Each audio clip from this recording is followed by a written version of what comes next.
Cracks in the empire it was. September 1781. The autumn winds, sweeping across the coastal lands of Virginia, carried with them the salty scent of the sea, mixed with the acrid temps of dry grass and gunpowder. The narrow streets of Yorktown seemed to hold their breath, anticipating a storm that was silently gathering on the horizon. Old brick houses stood still under a pale sun, unwitting witnesses to a battle that would shape the destiny of an entire continent. General Charles Cornwallis, a seasoned commander who had fought across Europe and India, stood by the window of a two-story house. Gazing out at the York River, beneath him stretched the remnants of an empire that had once seemed invincible, now shaken by a rebellion that had dragged on for more than 6 years. Cornwallis had been ordered by London to bring the war to the south, where loyalist sentiment was believed to be strong. And indeed, he had achieved early victories, capturing Savannah, then Charleston, and crushing rebel forces at Camden. But like a curse of war, his early triumphs quickly came at great cost. British advance into the south sparked waves of local resistance. Farmers dropped their plows and took up arms. Small towns became battlegrounds for guerrilla warfare. In the hills and forests of North Carolina, local militias led by commanders like Daniel Morgan and Nathaniel Greene wore down Cornwallis's forces one regiment at a time. One cannon, one wagon of supplies. Though frustrated, Cornwallis remained convinced that if he could seize Virginia, the very heart of the rebellion, the war would be won. So in August 1781, he ordered his troops to march toward a small coastal town called Yorktown, a settlement with a good harbor and strategic location. Just a short distance from the Chesapeake Bay, there he set about digging entrenchments, building fortifications, and stationing artillery. With Yorktown as his base, Cornwallis believed that the Royal Navy could easily supply him from the sea, and that American rebels wouldn't be able to surround him by land. But he didn't yet realize that the very decision to encamp at Yorktown would be the beginning of the end. In Philadelphia, the temporary capital of the Continental Congress, General George Washington was buried in reports filled with grim news. His army volunteer soldiers, who had been fighting since 1775, was in dire straits. Their uniforms were torn, their shoes had holes, food was scarce, and morale was low. Camped outside New York, Washington watched as the British occupied Manhattan, and yet he lacked the strength to drive them out. For over a year, Washington had obsessed over a plan to attack New York, a crown jewel of British military control in the north. But every attempt stalled. The Royal Navy ruled the coast, and no French reinforcements had arrived on time. Torn between idealism and harsh reality, between belief in liberty and military gridlock, Washington grew increasingly weary. Then one day, a letter arrived from southern France, one that would change everything. Admiral Francois Joseph Paul de Grasse, commander of the French fleet in the Caribbean, wrote to say that he could sail 29 warships to the Chesapeake Bay, directly near where Cornwallis was stationed in, could hold that position for 2 to 3 weeks. It was a golden opportunity. If Washington could coordinate with the French Navy, he could trap Cornwallis by land and sea. Washington immediately summoned General Jean-Baptiste Rochambeau, the French commander stationed in Rhode Island. The two men sat over a large campaign map, marking roads, rivers, and enemy positions. After hours of tense deliberation, they made a bold choice: abandon the New York campaign, the one Washington had worked on for 2 years, and instead launch a lightning-fast march of over 700 kilometers to the south, to strike where Cornwallis least expected it. It was an all-or-nothing decision, one that could end the war, crush the dream of American independence entirely. Back in Yorktown, Cornwallis remained confident. He oversaw the construction of redoubts, artillery batteries, and strong points. He positioned his cannons on high ground and secured roads leading to the coast. In his mind, the Americans could not possibly assemble a force strong enough to surround him. And even if they tried, the mighty British fleet would surely rescue him. He placed his faith in the Royal Navy, an institution that had dominated the seas for over a century. But Cornwallis was unaware that the French fleet had already defeated the British Navy in the Battle of Cape Henry in early September. The Chesapeake Bay, the only lifeline for supplies and reinforcements, was now in French hands. And worse, the real storm had not yet arrived. Unbeknownst to Cornwallis, a great movement was underway. Over 7,000 American and French troops had quietly left New York and were marching southward, crossing New Jersey, Pennsylvania, Maryland, and into Virginia. Their movement was cloaked in secrecy. Washington used fake campfires, false letters, and decoys to fool the British commanders in New York, who still believed his army was right outside the city. By the time they realized the camps were empty, it was far too late. During the Long March, Washington passed by his own home at Mount Vernon, his first return in over 6 years. But he didn't stop for long. His mind was consumed by a singular vision: to bring the war to an end. He knew the window of opportunity at Yorktown would not last. The French fleet couldn't stay forever. The chance to strike Cornwallis with overwhelming force while he was isolated and unprepared was rare. Act perhaps once in a lifetime. In London, British politicians still viewed the American rebellion as a minor disturbance. Many believed that the colonists would soon submit, worn down by the long war. What they did in TC was that the first crack in the empire had already formed, not through cannon fire, but through strategy, determination, and a transatlantic alliance built on shared ideals of liberty and resistance. Cornwallis remained convinced he could control the situation. He had artillery, trenches, trained men, and believed that help was only a sail away.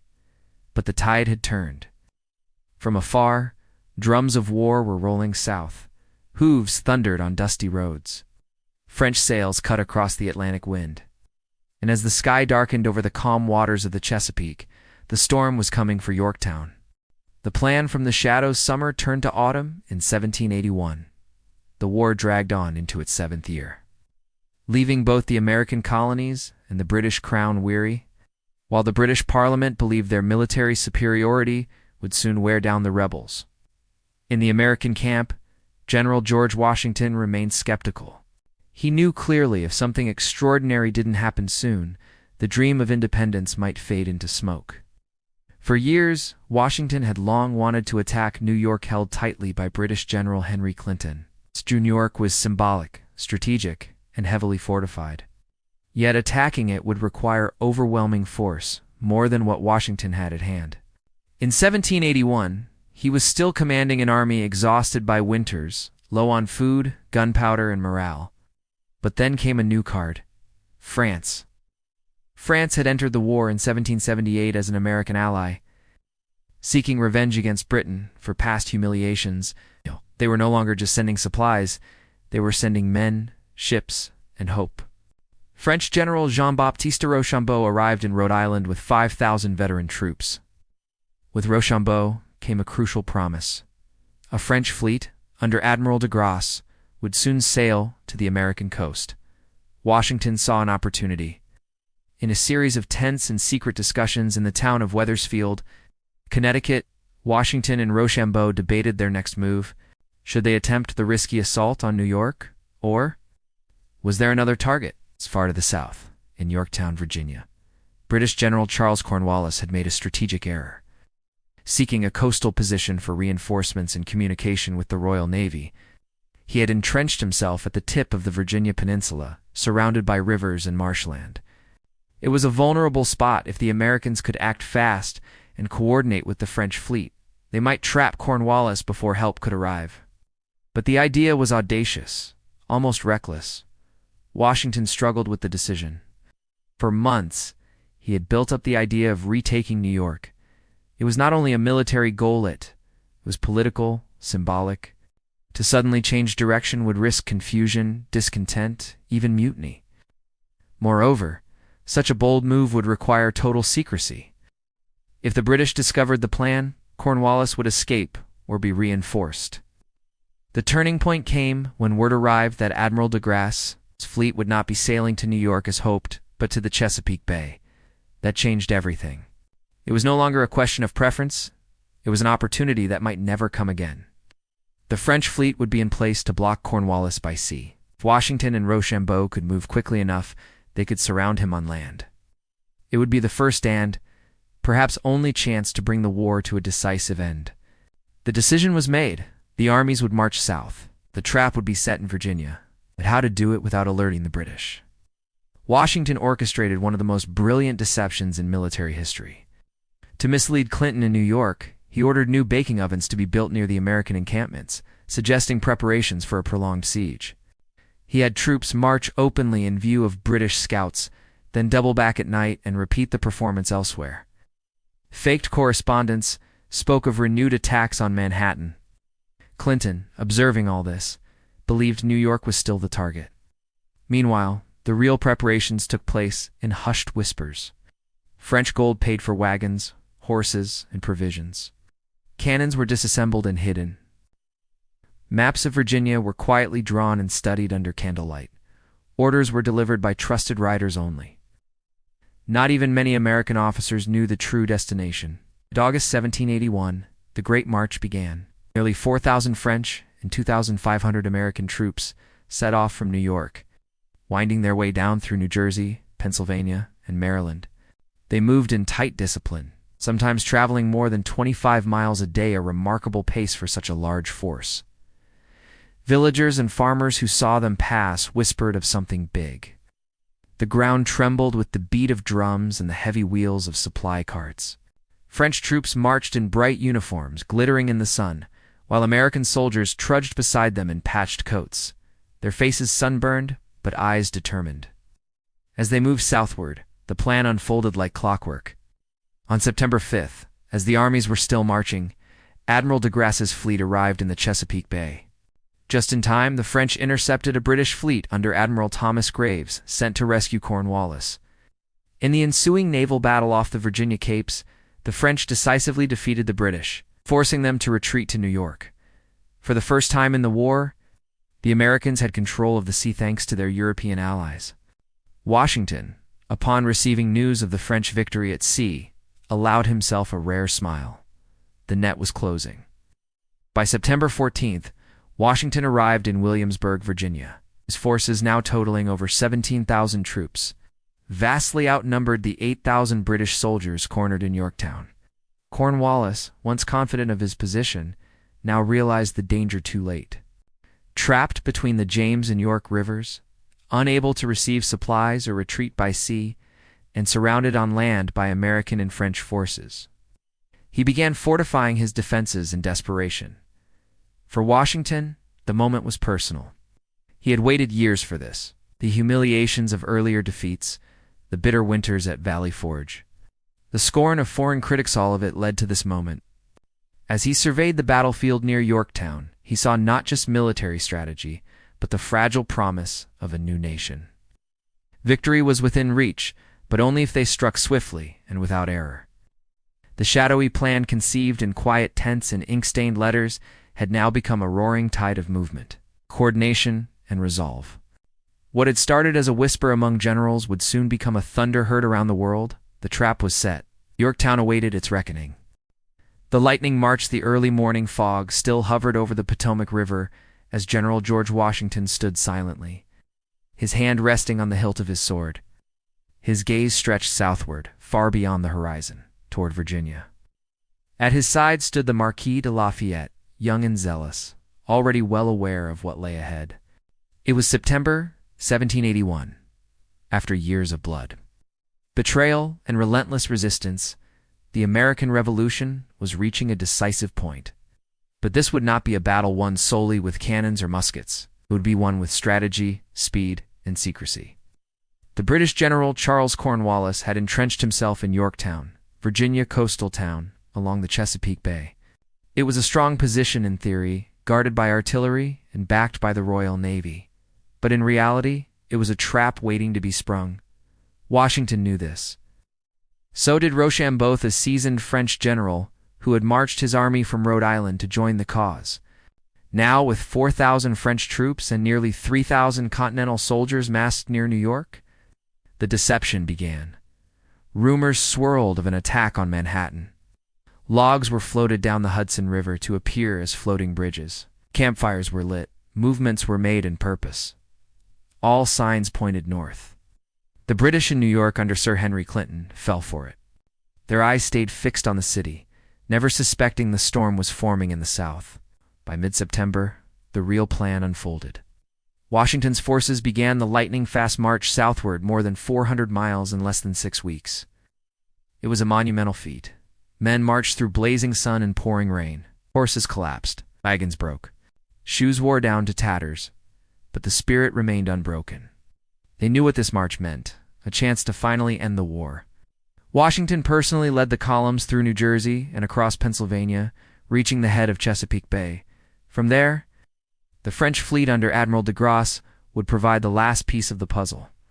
De Grasse had sailed from the Caribbean with 29 warships and thousands of troops. On September 5th, he engaged the British Navy in the Battle of the Chesapeake and won. The sea was now under French control. No reinforcements would arrive for Cornwallis.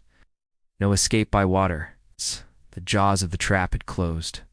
In late September, the Allied forces encircled Yorktown.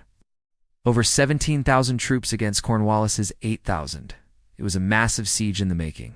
But before the trenches were dug, before the artillery roared, there was still the matter of coordination. Lafayette, already stationed in Virginia, had harassed Cornwallis's movements for weeks, ensuring he stayed bottled up. Now he welcomed Washington and Rochambeau to the front lines. The three commanders walked the fields around Yorktown, marking locations for batteries, calculating range and surveying the land. Precision was key. One mistake, one crack in the plan, and the entire operation could fail. Night after night, soldiers worked in silence, digging the first parallel trenches just 800 yards from the British outer defenses. Dirt flew, shovels struck stone. Orders were whispered, not a musket fired, not a torch lit. On October 9th, the bombardment began. Thunder echoed across the water as Allied cannons opened fire. French artillery units, trained in the European tradition, hammered the British positions with ruthless efficiency. American gunners matched them shot for shot. The second parallel trench crept even closer, now within 400 yards. Cornwallis's redoubt's small fortified outposts had to be taken.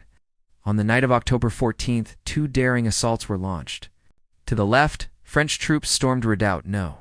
9 to the right. Alexander Hamilton, hungry to prove himself in battle, led American troops against Redoubt No. 10. It was a brutal fight, bayonets flashing. Men falling in darkness, but by midnight both redoubts had fallen. The final blow was near. Inside Yorktown, Cornwallis faced the unthinkable. Ammunition was low. Troops were sick, wounded, and weary. The promised British fleet never came. With every hour, the American and French trenches crept closer. On October 16th, a desperate breakout attempt failed. Boats meant to carry troops across the York River were scattered by a sudden storm. Fate had turned its hand. By October 17th, a white flag rose above the British defenses. The next day, under the drumming of war and silence of dignity, negotiations began. On October 19, 1781, General Cornwallis's forces officially surrendered. More than 7,000 British soldiers laid down their arms. The scene was solemn. British soldiers stacked their weapons. The defeated marched past the victors in silence. Cornwallis, claiming illness, sent General O'Hara to surrender in his place. O'Hara first approached Rochambeau, who deferred to Washington. Washington, in turn, pointed to General Benjamin Lincoln, the same man forced to surrender Charleston in 1780. Now, Lincoln accepted the British sword, a quiet act of redemption. The war was not yet formally over. British forces remained in other colonies. Negotiations in Paris would take months. But for the Americans, for the revolutionaries who had held the line at Valley Forge, fought in the swamps of the Carolinas and crossed the icy Delaware, this was the turning point. The lightning march, the deception, the siege of Yorktown had proven that resolve, unity, and a bit of French support could bring an empire to its knees. As the Allied camp celebrated, Washington did not, he wrote in his journal, "We cannot extol too highly the conduct of the French fleet nor the spirit of our brave soldiers." Yet he knew. Until a treaty was signed, until the last redcoat departed, victory remained a hope. But on that day, in the warm winds of October, the world had changed. The colonists were no longer rebels. They were a nation rising from the shadow of empire, one march at a time. The siege of Yorktown, the sky over Virginia in the early days of October 1781, hung heavy with moisture. But the oppressive heat of summer had given way to a tense, storm-brewing chill. In the small port town of Yorktown, British General Charles Cornwallis and his weary army dug in. unaware that history was closing in from all sides. After weeks of coordinated movement and secrecy, General George Washington had successfully marched his troops southward, joining forces with the French army under General Rochambeau. Together. With nearly 17,000 soldiers, Continental and French the Allies surrounded Yorktown like a tightening noose. To the east, the French fleet under Admiral de Grasse had blocked off Chesapeake Bay, cutting off any possibility of British naval reinforcement or escape. Cornwallis, isolated and trapped, now stood as the linchpin of Britain's southern campaign and the final obstacle to American independence. On October 6, 1781, under the veil of nightfall, the first shovelfuls of earth were turned. The Allies began digging the first parallel along a zigzagging trench that would allow them to move artillery closer to British fortifications without exposing their troops. Washington, always vigilant and symbolic, picked up a shovel himself, his coat muddied, his face set in grim resolve. Officers and enlisted men alike followed suit. In this war for liberty, rank had little meaning when destiny hung on every inch of soil. Inside Yorktown, Cornwallis knew the siege had begun. British redcoats reinforced their earthworks, mounted cannons, and awaited orders. But they were low on supplies. Morale was slipping, and illness spread through the cramped encampments. The cannonade that soon began French 24-pounders and American siege guns shook the earth for miles. Shells screamed overhead and landed with terrifying impact, reducing British gun emplacements and buildings to splinters and dust. It was an orchestra of destruction, played day and night, relentless and precise. October 9th, Washington gave the signal to open full bombardment. He watched from a forward observation post, flanked by Rochambeau and his aides, as cannon after cannon roared to life.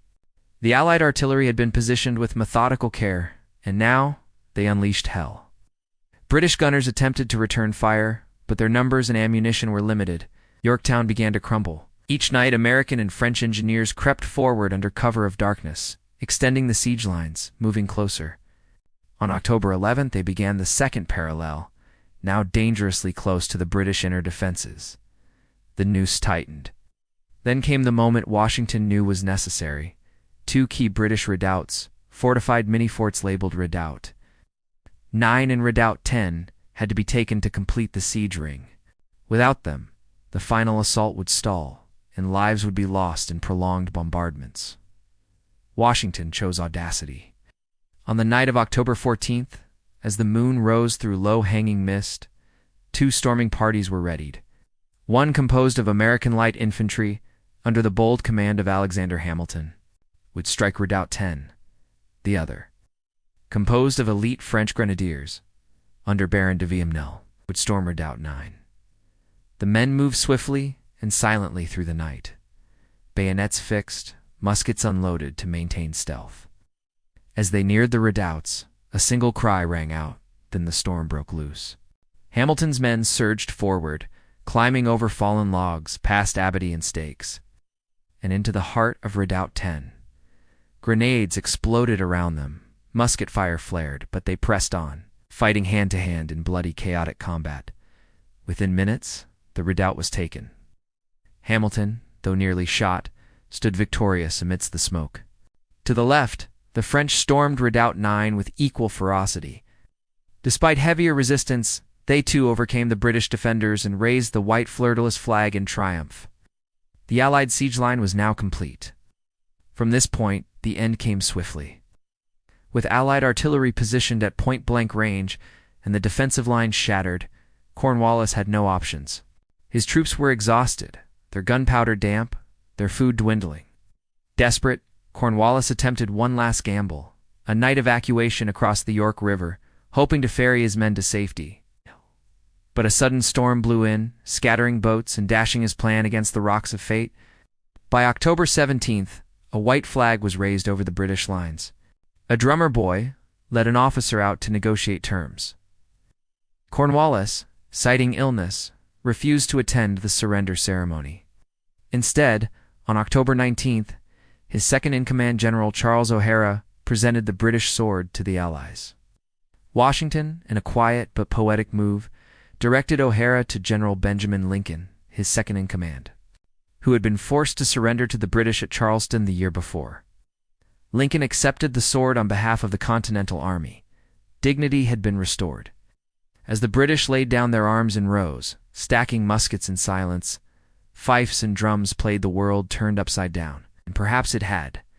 An upstart colony had defeated the greatest empire on earth, not with numbers or riches, but with resolve, strategy, and an unyielding dream.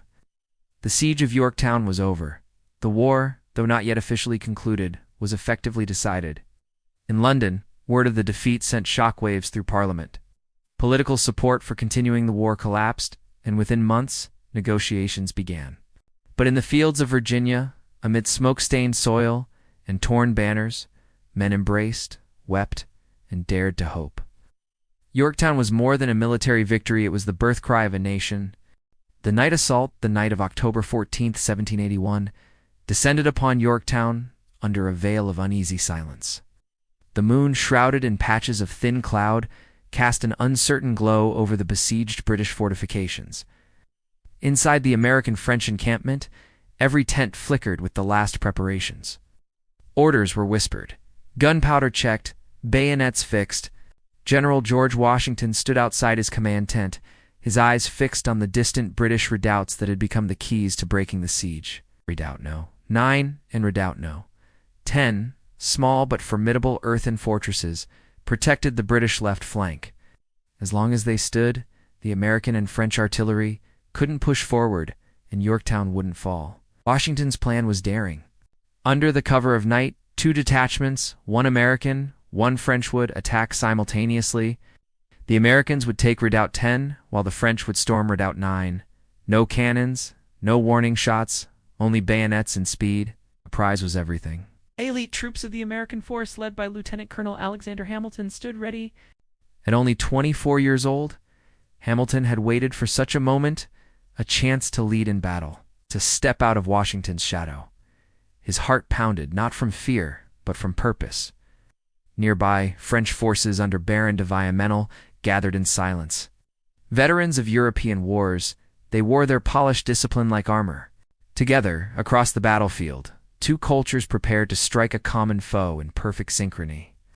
As the clock struck 8 p.m., a single rocket fired into the sky, green and flickering. It was the signal. Hamilton's men surged forward, running low and fast through the tall grass. The sound of their feet was swallowed by the night. British sentries atop Redoubt 10 barely had time to cry out before the Americans were upon them. Scowling ladders were hoisted, ropes thrown over parapets. The climb was brutal. Muskets fired. Bayonets clashed in the dark. Smoke, shouting, and flashes of fire turned the earthworks into chaos. Yet Hamilton's men pressed on with ferocity, driven by weeks of siege and years of rebellion. Within minutes, the stars and stripes were raised above the redoubt. To the left, the French attack on Redoubt 9 was no less fierce. French grenadiers shouted in unison, "Vive la ROI!" as they stormed forward. The British defenders, caught off guard, fought valiantly, but were overwhelmed. The redoubt fell with heavy losses on both sides, but the victory was undeniable. By midnight, both redoubts had been secured. Washington, standing by his telescope, breathed a deep sigh. The noose around Yorktown was tightening.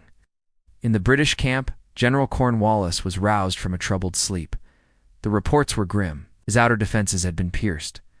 He paced the floor, his wig removed, hair disheveled, face pale. The sound of enemy cheers drifted faintly across the river. "We cannot hold much longer," murmured one of his aides. Cornwallis didn't answer. He knew it. Supplies were dwindling. Morale was cracking. The Royal Navy had failed to relieve him. And now the walls were collapsing from within. Back in the American trenches, Hamilton knelt among the wounded. Blood mixed with soil beneath his boots. He had taken the redoubt, but at a cost. Young soldiers lay still under blankets. Others moaned, bandaged and shaking. Hamilton himself bore a cut across his sleeve where a musket ball had grazed him. Still, the mood was triumphant. The victory had not just been strategic, it was symbolic. The Americans had gone toe-to-toe with British regulars and won. At dawn, the battered redoubts were absorbed into the Allied siege lines. Artillery was rolled forward, cannons re-aimed, and then from dozens of mouths, The thunder began. Shell after shell rained upon the British inner lines. There was no respite. Every hour of the night assault had bought precious yards. Rochambeau. They all knew. The endgame was near. Cornwallis attempted a desperate counterattack on the night of October 15th, sending British troops to retake the redoubts. But the Allies were ready. The attack was repelled with heavy casualties. 2 days later, Cornwallis tried to escape by boat, ferrying troops across the York River in darkness. But a sudden storm shattered his hopes. Boats capsized. Winds howled. The river, like fate, refused his retreat. October 17th arrived, gray, windless, quiet. A British drummer appeared on the battlefield, walking slowly toward the American lines, followed by a soldier waving a white handkerchief tied to his bayonet. The signal was clear: surrender. News spread like wildfire. In the trenches, soldiers wept openly. Washington remained composed, but inside he knew this was the moment the revolution had fought for. The night assault had broken the wall. The final blow was psychological. On October 19th, Cornwallis's army formally surrendered. His troops marched out with colors furled, weapons stacked. Cornwallis himself claimed illness and did not attend the ceremony. Instead, his second-in-command offered the sword. As Washington stood tall, receiving the terms, he recalled that silent charge through the night, the flash of steel, the cries in the dark, the spark of resolve that had lit up Yorktown. From the shadows of that October night, a new nation had emerged. The white flag, the dawn of October 17, 1781, rose upon the red soil of Yorktown, now soaked in gunpowder and smoke. The air was thick with the acrid scent of burned wood and blood. Above the American and French lines, a silence had settled, tense, eerie like the final breath before the fall of a giant. Soldiers stood poised in their trenches, muskets loaded, bayonets affixed, waiting for the inevitable final assault. Yet, instead of war drums or cannon thunder, something unexpected stirred along the British ramparts, a white flag, fluttering hesitantly in the breeze. For General George Washington, it was a moment of cautious hope. Days earlier, he had watched the relentless siege wear down British General Charles Cornwallis's defenses. The Allied bombardment had torn apart Yorktown's outer walls and morale alike. Artillery from the Franco-American forces had rained without rest, day and night pummeling redoubts, supply depots, and even Cornwallis's own headquarters. Washington stood near a lookout, field glasses raised to his eye.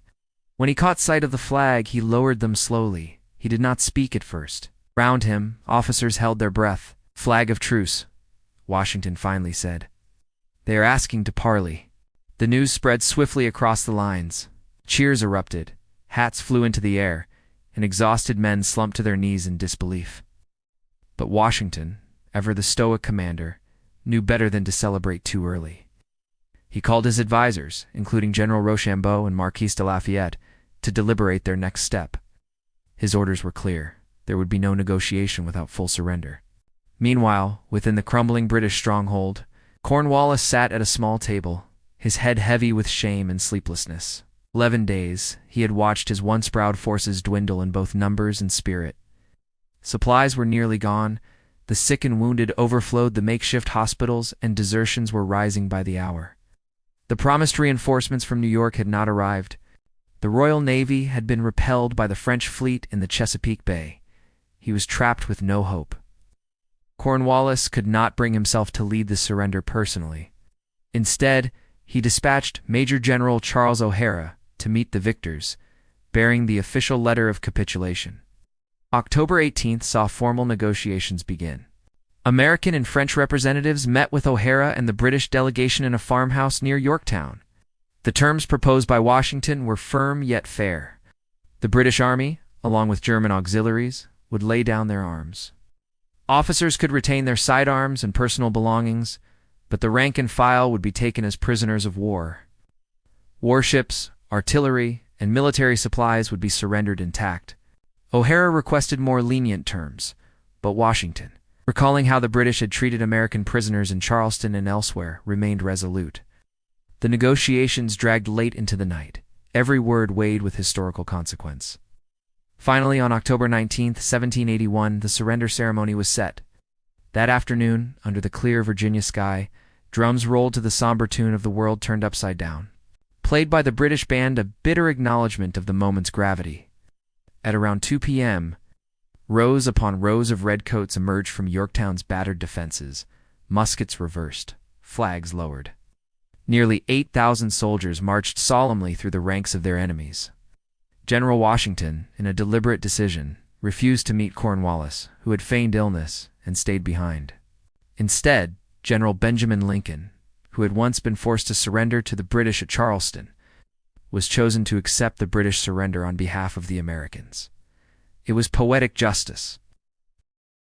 When General O'Hara approached Rochambeau, the French commander shook his head and directed him to Washington.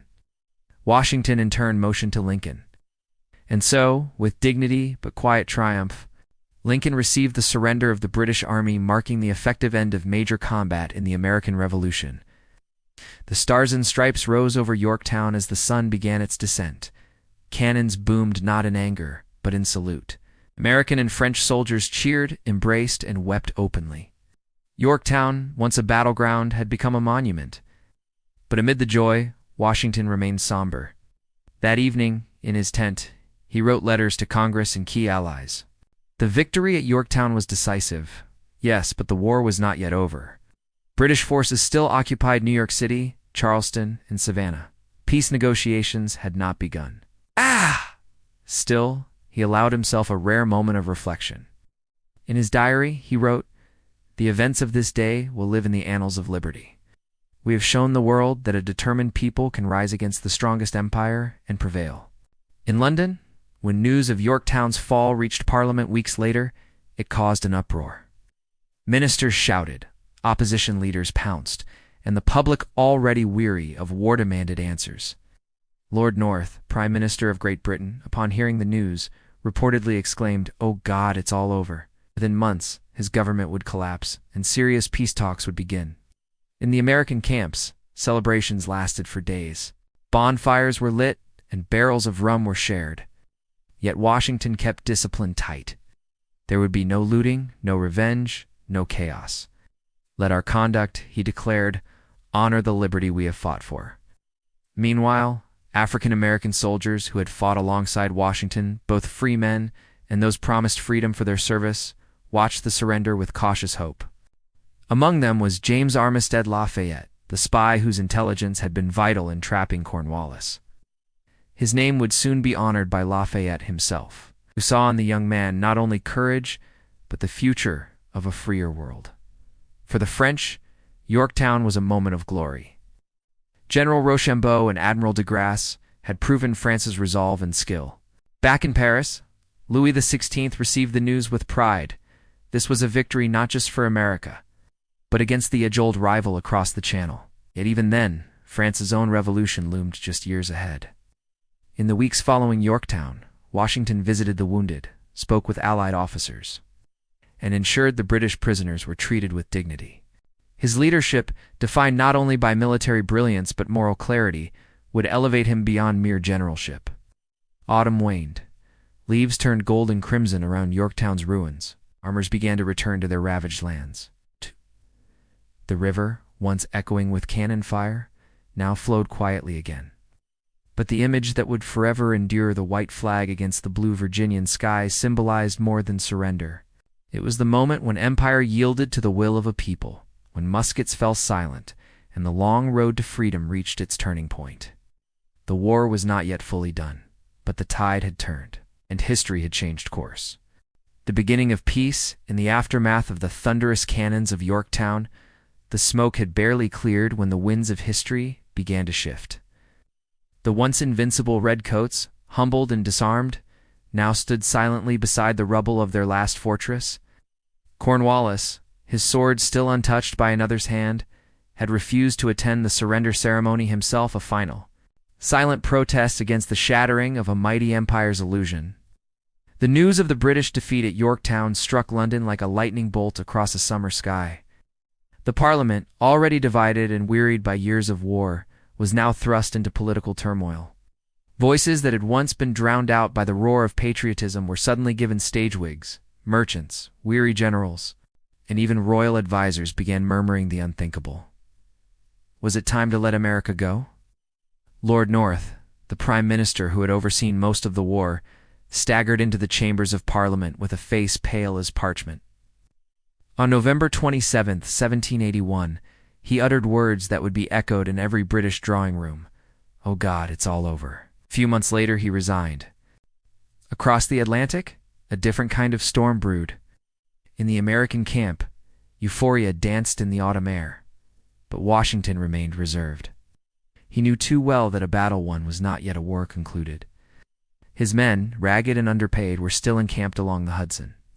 Congress remained fragile, lacking funds and cohesion. Peace was not merely a document to be signed, it was a treacherous path, littered with politics, pride, and diplomacy, but Yorktown had set something in motion that could no longer be reversed. In early 1782, formal peace talks were proposed. The location, Parisa, city of diplomats, intrigue, and elegance. The American delegation sent to France was a powerful one, composed of minds as sharp as the edge of a bayonet.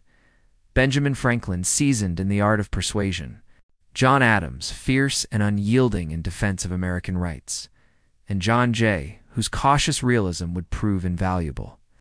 But peace, like war, had its own battles. At first, the negotiations moved slowly. Britain, still licking its wounds, hoped to divide the American delegation from its French allies. France, meanwhile, had its own ambitions, seeking advantage for itself and Spain in territorial terms. The Americans, though grateful for French support, recognized that their best chance at a just peace lay in dealing directly with London. In a bold and controversial move, the American delegates chose to bypass France and negotiate independently with the British. It was a risky game of trust and betrayal, but one that ultimately paid off. Throughout 1782, behind closed doors in elegant Parisian salons, maps were drawn, redrawn, and argued over. The British slowly came to terms with a bitter truth.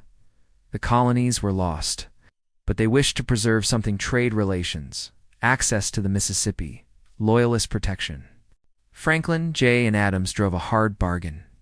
By September 3, 1783, the Treaty of Paris was signed. Britain formally recognized the independence of the United States, as the Mississippi River became the western boundary. Loyalists were promised compensation. Prisoners were to be released. And the American dream, once kindled in rebellion, was now etched into ink upon parchment. Back home, the reaction was a mixture of joy and trepidation. Bells rang in Philadelphia. Washington, upon reading the treaty, allowed himself a rare moment of quiet satisfaction. But he remained vigilant. He knew that peace could fracture as easily as glass. He wrote to Congress, urging swift action to implement the treaty and provide for the needs of the army. His men, after years of fighting, were tired and uncertain of their future. Some feared disbandment, others betrayal. In Newburgh, New York, tensions rose among officers who had not been paid. There were whispers of mutiny, of replacing Congress with a military council. Washington, hearing of these rumors, acted not with force, but with something more powerful: moral authority. On March 15, 1783, he addressed his officers in a candle-lit room. With trembling hands, he pulled from his pocket a letter and, struggling to read, paused to don a pair of spectacles. "Gentlemen," he said, voice soft yet resolute, "you must pardon me. I have grown gray in your service and now find myself growing blind." Silence fell. Hardened men wept. The conspiracy died that night. When the Treaty of Paris was ratified in January 1784, Washington returned to Mount Vernon. He resigned his command before Congress in a gesture that shocked the world. No general had ever surrendered power so willingly. "I retire," he said, "from the great theater of action." The war was truly over, yet beyond the celebrations and ceremonies, the real work was just beginning.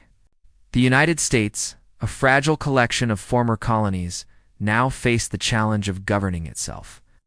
The Articles of Confederation were weak, the treasury nearly empty, and the states divided in ambition.